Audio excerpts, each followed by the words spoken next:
Here's the deal. In 2019, a measure to bring ranked choice voting to some citywide elections was on the ballot in New York City. Voters enthusiastically approved of the initiative, which won an overwhelming 73.5% of the vote. Although the concept of ranked choice voting dates back as early as the writing of Ramon Lull in the 1200s and is currently used in a bunch of elections all over the world, it is somewhat new to many people in the United States. So what is ranked choice voting? How does it work in New York City? Let's discuss. To put this into as simple terms as possible, in a ranked choice voting system, rather than choosing a single candidate, voters instead rank candidates from most preferred to least preferred. That's it. That's the bare minimum of what you need to know. That's ranked choice voting. But if you're curious for a bit more specifics, to explain ranked choice voting, it's important to understand how people currently vote in most elections in the United States. A few years ago, I was reporting on a similar issue and I created a fun explainer of ranked choice voting. I created several examples of elections using pseudonyms for the candidates to avoid any connections to real races. Here is an excerpt. Today I am going to talk about the way we vote, using chocolate. The textbook example of an election is that there are two candidates and you vote for the one you like best. The candidate with more votes will win. That's easy. But what if people aren't fond of the two choices? The obvious answer is that more candidates can run, but this creates two problems. First, if more than two candidates run, then it is possible for a candidate to be elected even when they don't have a majority of the votes. In this example, candidate Kim would win, even though 60% of voters didn't vote for her. Voting for a candidate outside of your two main choices can lead to the spoiler effect. In our example, let's say that I am not fond of candidate Hong, but I really hate candidate Lee, so instead I vote for candidate Kim. A few others follow suit. Because I didn't vote for Hong, candidate Lee was able to win. In this example, candidate Kim spoiled the election results.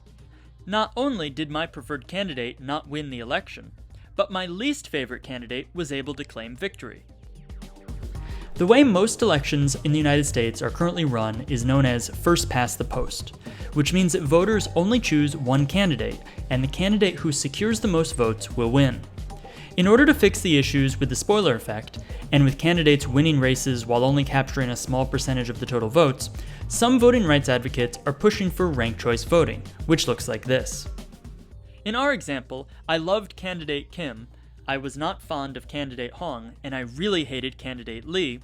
I would have given my top choice to Kim, my second pick to Hong, and I wouldn't have put anything down for Lee. Kim would still have been eliminated for getting the fewest votes, but since Hong was my second choice, my support would be transferred to him. Assuming that others voted in the same way that I did, candidate Hong would have won, which would have prevented my least favorite choice, candidate Lee, from getting into office. This also produced a result where the winner claimed a clear majority of the votes.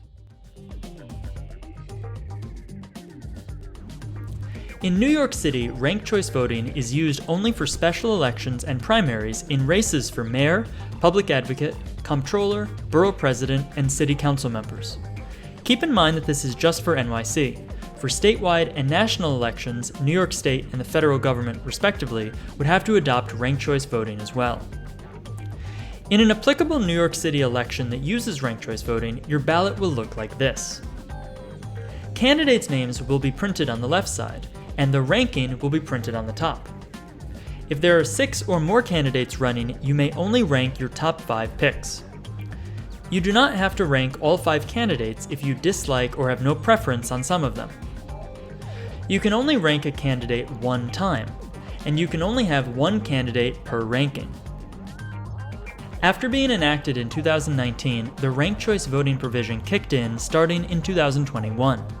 A small New York City council race in Queens was the first election to use ranked choice voting, but the real test was its use in the citywide 2021 mayoral primaries. The Republican Party's mayoral primary only had 2 candidates, and Curtis Sliwa initially managed to secure nearly 68% of the vote, so there were no additional rounds needed.